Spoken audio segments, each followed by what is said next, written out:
school. I am the middle school EL teacher, so I'm focusing on grades 6, 7, and 8.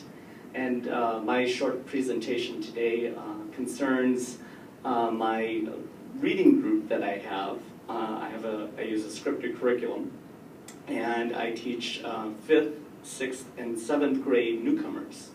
And so while Carrie was talking about going through a text and looking at the text for genres, like what genre is this text? Is it an argument? Is it an informational report? How do we know? I'm taking a step back and I'm asking, well, what do students need to know so that they can do that successfully? So I call these genre building blocks. So some key questions I've asked myself in my planning: how can we help students with emerging English skills access genres?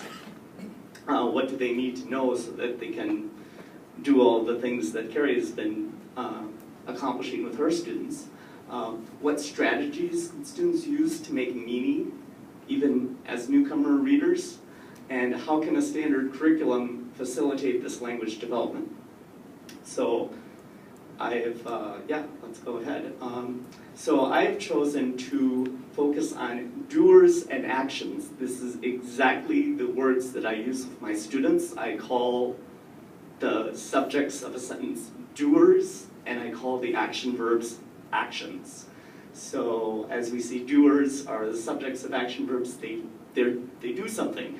So Anab is going to school. So Anab is the doer in that sentence. And as we say, actions are action verbs, and they can be more. So for example, I would say that Anab is going to school. So is going is the action there. But also, I've noticed that with, especially with my newcomers, I don't want to burden them with a lot of decisions about, well, what is this? So sometimes is going to school, I'll treat that as the action too, because I really want to focus on this doer and action connection. So this is the context that I am working in to help students develop this language. I'm using the Success for All curriculum. It's middle school, it's called the EDGE reader. I'm at level 1, so we're the lowest readers in a standardized reading test. The specific unit we were working on, where the student work will come from, was an informational text about animals. So students were reading about lions and different birds and crocodiles and hippos, all animals that are found in Africa. So it was teaching at a Somali-focused charter school. Was really interesting to read the text about animals in Africa, and students know many more animals in Africa than we were talking about in the reading. So that was a great way to access the prior knowledge. And they already knew some of the actions that animals do. So that helped us be able to focus on sentences with doers and actions.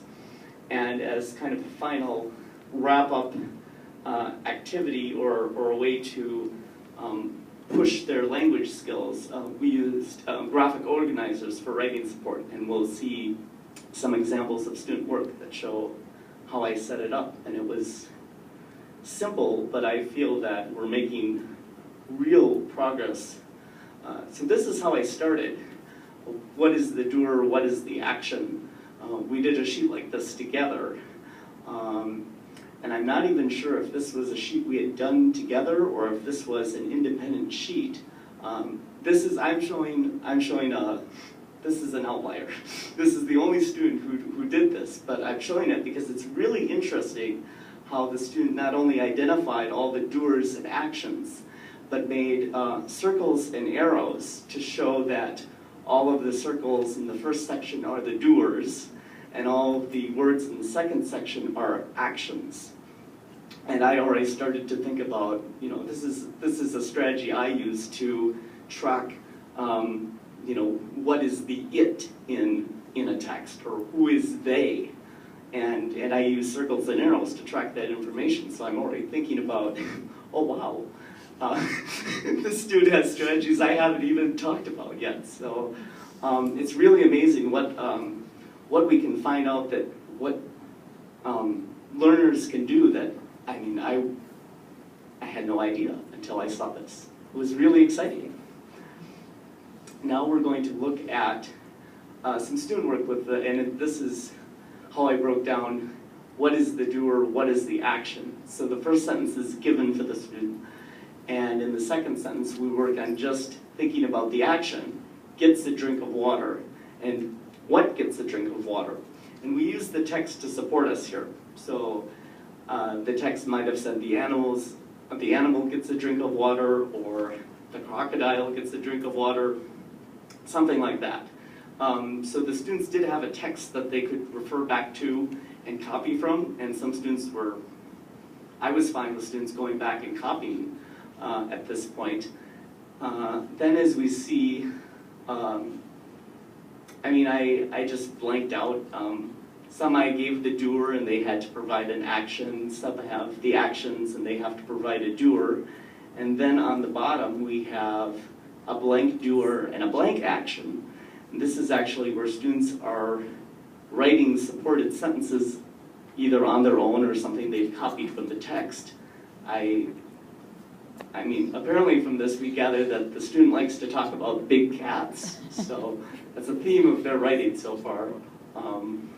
The big cat eat the people. That's my favorite sentence from this example.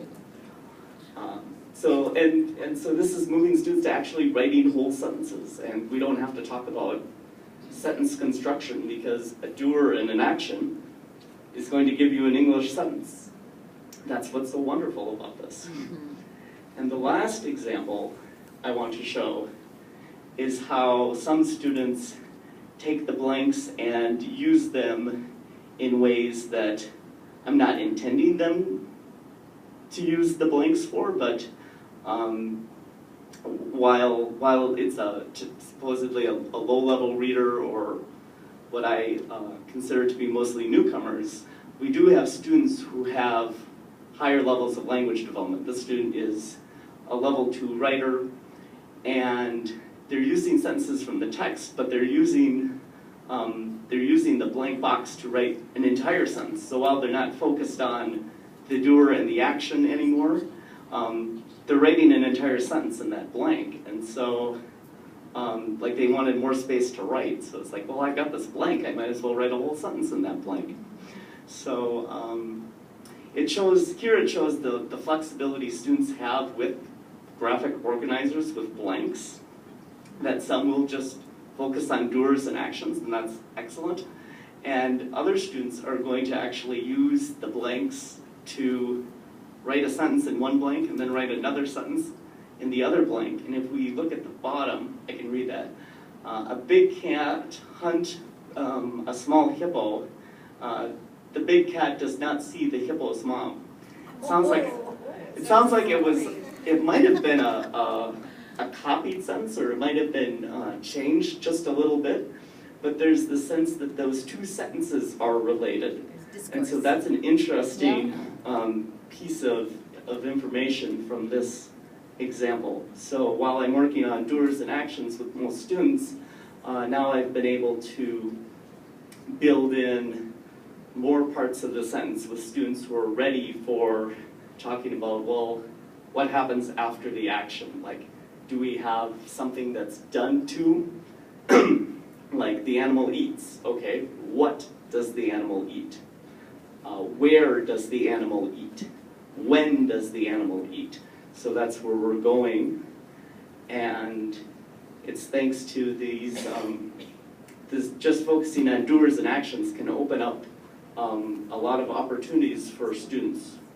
And they've generally been really excited to do this work. I'm not sure if they've seen anything like this before, but I think that newness for them it's hard to get middle schoolers excited about very much. So if they see something new, they're kind of excited to go and run with it. So it's been a positive experience for about a month.